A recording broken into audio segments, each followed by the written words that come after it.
کامیابیاں ہیں اور یہ ہر مسلمان کا دعویٰ ہے، اور حقیقت میں نبی کریم صلی اللہ علیہ وسلم کے طریقوں میں کامیابی ہے، دنیا کی بھی اور آخرت کی بھی۔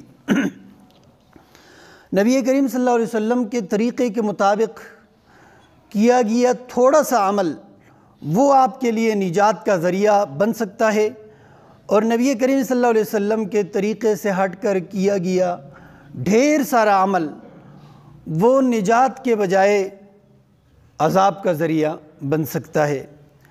اس لیے قرآن کریم میں اللہ سبحانہ وتعالیٰ نے ارشاد فرمایا اور تنبیہ فرمائی ہے کہ کل قیامت کے دن ایسے لوگ آئیں گے عاملۃ ناصبہ تصلی نارا حامیہ، وہ عمل کر کر کے تھک چکے ہوں گے، اتنے اعمال کیے ہوں گے کہ انہوں نے اپنے آپ کو تھکایا ہوگا، لیکن اس کے باوجود وہ دہکتی آگ میں داخل ہوں گے۔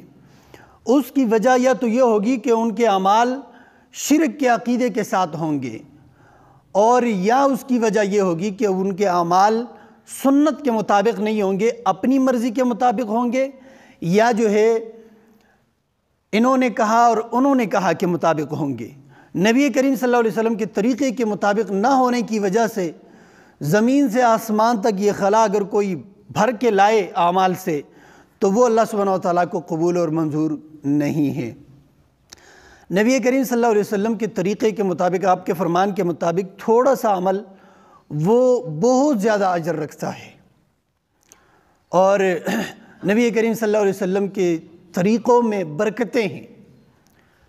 اس لیے فرمایا کہ من قام مع الامام، جو امام کے ساتھ قیام کرے۔ دوسری روایت میں من صلی مع الامام، جو امام کے ساتھ نماز پڑھے حتی ینصرف، یہاں تک کہ امام نماز مکمل کر لے اور لوٹ جائے، تو کتب لہ اجر قیام لیلۃ، اس کے لیے پوری رات کے قیام، پوری رات کی عبادت کا اجر لکھ دیا جاتا ہے۔ کئی بھائیوں کو دیکھا گیا ہے کہ وہ جب تراویح مکمل ہوتی ہے 8 رکعت تراویح، تو وتر چھوڑ کے وہ چلے جاتے ہیں، اور ان کی نیت نیک ہی ہوگی کہ ہم وتر چھوڑ دیتے ہیں اور بعد میں اور عبادت کر لیتے ہیں۔ تو ایسے شخص بعد میں جتنی بھی عبادت کرے گا اس عبادت کا اجر اسے ملے گا، لیکن ایک ایسا شخص جو امام کے ساتھ تراویح پڑھ لے اور امام ہی کے ساتھ پھر وتر بھی ادا کر لے، ایسے شخص کو پوری رات کی عبادت کا اجر مل جائے گا بغیر عبادت کیے۔ اس کے بعد اگر یہ عبادت نہیں بھی کرتا تو پھر بھی اس کو پوری رات کی عبادت کا اجر مل جائے گا۔ کیوں؟ کیونکہ نبی کریم صلی اللہ علیہ وسلم کی اطاعت کیے، نبی کریم صلی اللہ علیہ وسلم کے سنت کے مطابق چلا ہے۔ تو اگر انسان وتر پڑھ لے اور اس کے بعد مزید نوافل پڑھنا چاہتا ہے، مزید عبادت کرنا چاہتا ہے، تو شریعت کی طرف سے کوئی پابندی نہیں ہے۔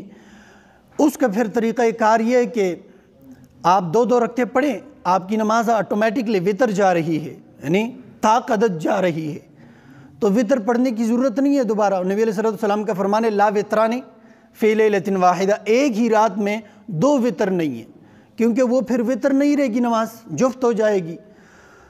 اور عبداللہ بن عمر رضی اللہ عنہ سے ثابت ہے کہ ان کا طرز عمل اور ان کا فرمان ہے کہ اگر کوئی مزید عبادت کرنا چاہتا ہے وتر کے بعد تو اسے چاہیے کہ 1 رکعت پڑھ لے، تو پچھلی جو نماز ہے وہ جفت ہو جائے گی، وہ وتر کی جو عدد ہے وہ ٹوٹ جائے گی۔ اس کے بعد مزید جتنی عبادت کرنا چاہے کرے، آخر میں پھر وتر پڑھ لیں۔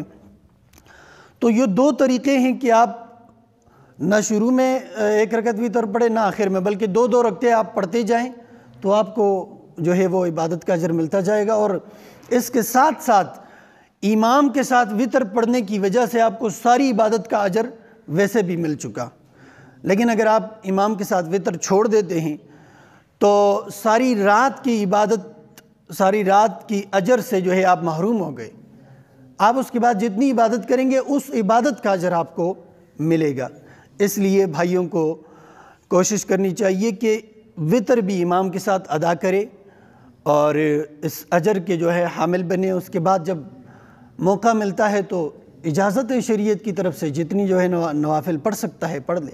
اللہ تعالی ہمیں عمل کرنے کی توفیق عنایت فرمائے۔ وآخر دعوانا الحمدللہ۔